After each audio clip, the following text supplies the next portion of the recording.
Hi, this is Chris with Phoenix Gaming. Today we're going to do an introduction to Kill Team. We're going to talk about data sheets and we're going to talk about mission selection. Uh, so what we're going to discuss what a data sheet is, or data card as they're called in Kill Team, the stats, the movement, and how that all kind of looks and is presented to you. And then we're going to talk about the determine mission section of a battle structure. There's a lot of information to unpack in there. Let's dig in with the data card or data sheet. We're just going to use the Dire Avenger as an example here. This is the data card for a Dire Avenger. And then in the bottom right, you'll see a bunch of shapes with some inches next to them. So like a black triangle is 1 inch, white circle is 2, square is 3, pentagon is 6. This is just a conversion chart. Kill Team uses shapes on measuring widgets in order to annotate distances. So if you look at that movement stat, it says 3 circle. And what that means is you can move a total distance of 3 circles, or 3 2-inch segments, or just 6 inches. In Kill Team, you have to move everything. I think it's by the inch. We'll verify that when we cover movement. But it just lets you know that that guy, for every action point you spend, it moves 6 inches. Okay?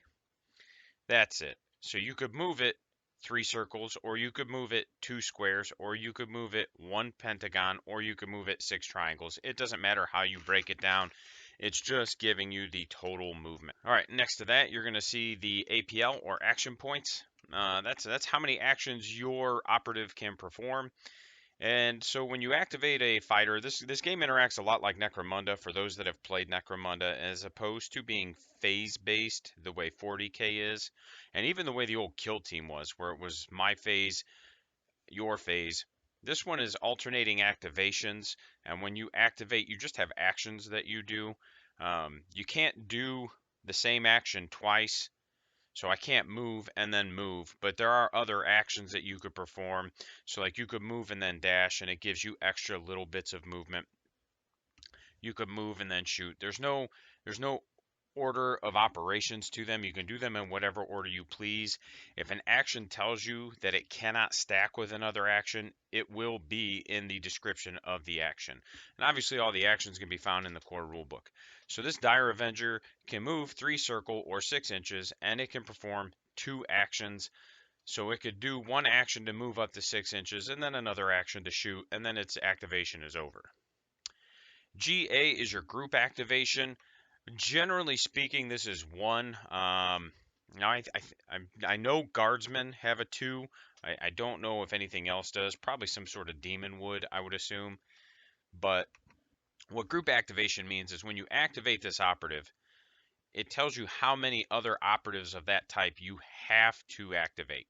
And that's not in addition to, that's including. So a group activation of 1 just means you activate that 1 operative. A group activation of 2 would mean you'd activate that 1 operative plus 1 additional operative of the same type for 2. So like the veteran guardsmen, I think it is, have a group activation of 2. So when you activate 1, you have to activate a second one. And then basically if you can't activate a second one, then you don't. And that's all that means. Pretty straightforward. It seems weird at first, but it makes sense once you're playing. DF is your defense. That's how many dice you roll when being shot at. Melee works totally differently. We'll cover how each one works individually in a later video. But your defense is just how many dice you roll when trying to protect yourself from a shooting attack.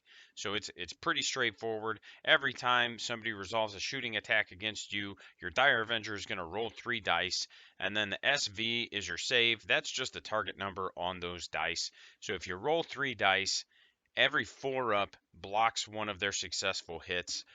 There's criticals and all this other stuff we're not going to dive into right now. We're just going to kind of lightly touch on what these numbers mean on the data card. Again, we'll do later videos to kind of explore more detail of Kill Team. Wounds is your hit points. That's all it is. When it hits 0, your operative's dead and it's removed from the kill zone. It's again really straightforward. Now we're going to jump down here to the war gear, and that's what's down where that big line is there in the middle of your screen. Looking at the Avenger Shuriken Catapult, we see that it's got the little target symbol, which means it's a ranged attack.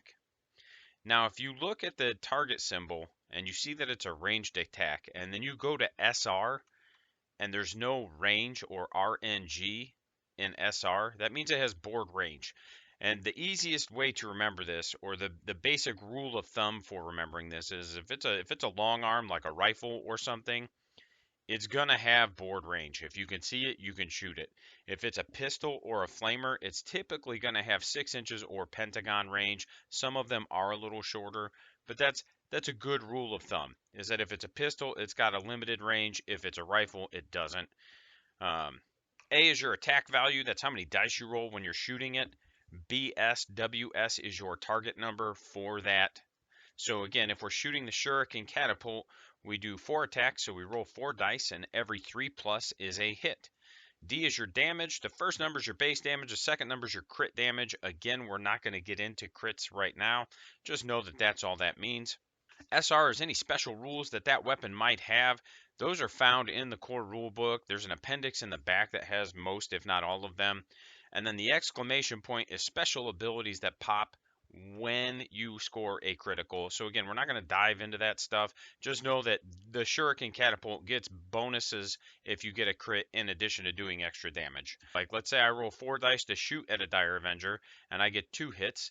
That opponent would roll 3 dice for their defense, and every 4 up is a success. So let's say they get 1 success. So I got 2 hits, they got 1 success. That means I got 1 net hit, which means I just do 3 damage, which would take their wounds from 8 to 5.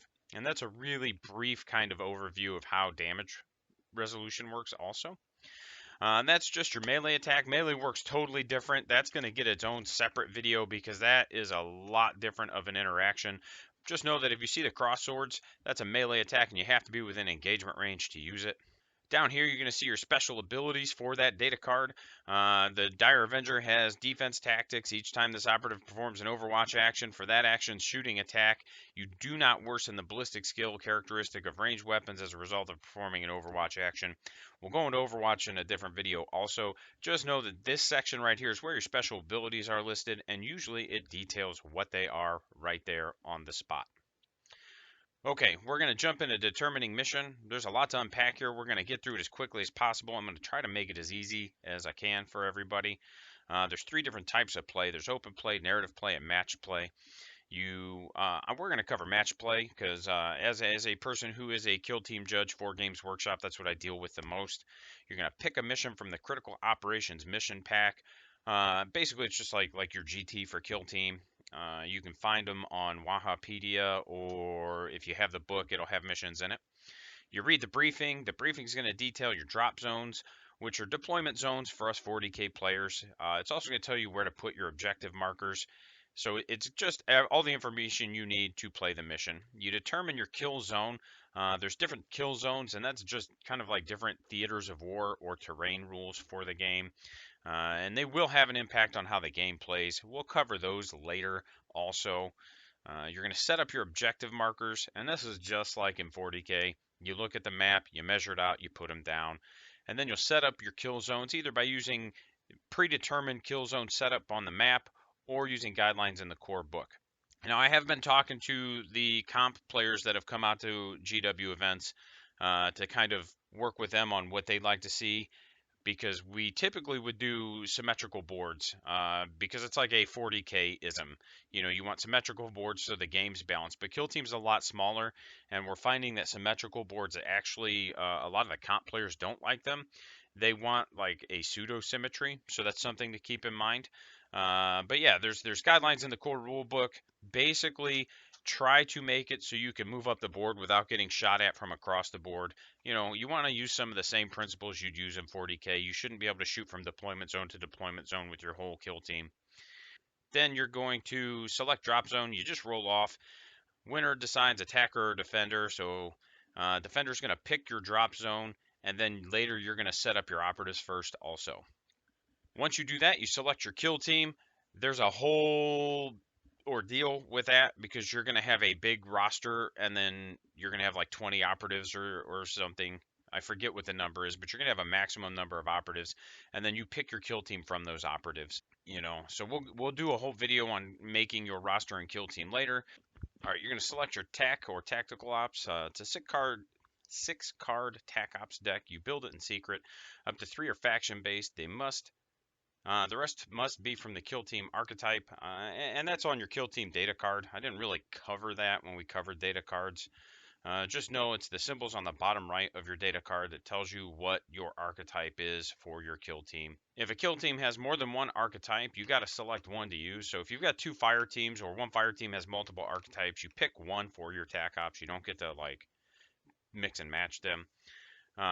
Each player selects up to 10 points worth of equipment from their faction army list, and that's, again, pretty straightforward. You get to pick your loadouts and stuff.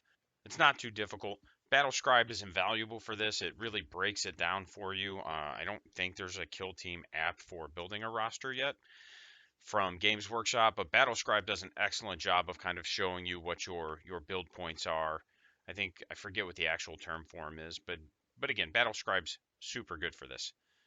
You then set up barricades. Players alternate setting up barricades, starting with the defender, and each player gets to set up 2 total barricades. And the barricades are just like, they're tiny. They're like maybe 3/4 of an inch tall by an inch wide. They might even be half an inch tall. They're not super big. They look like the little barricades you get in the Necromunda book if you've never seen one. So if I'm the defender, I'd place one, then you'd place one, then I'd place one, then you'd place one, then we would be done. Each barricade must be set within 6 inches or pentagon of your drop zone and not on a terrain feature. And then you set up your operatives. The defender will set up all of their operatives first. The attacker will set up all of their operatives second. When an operative is set up, it must be given an engage or conceal order. We're going to go into detail on that later. I will touch on it briefly. An engage order basically just means you're active and at the ready. If you can see something, you get to shoot it.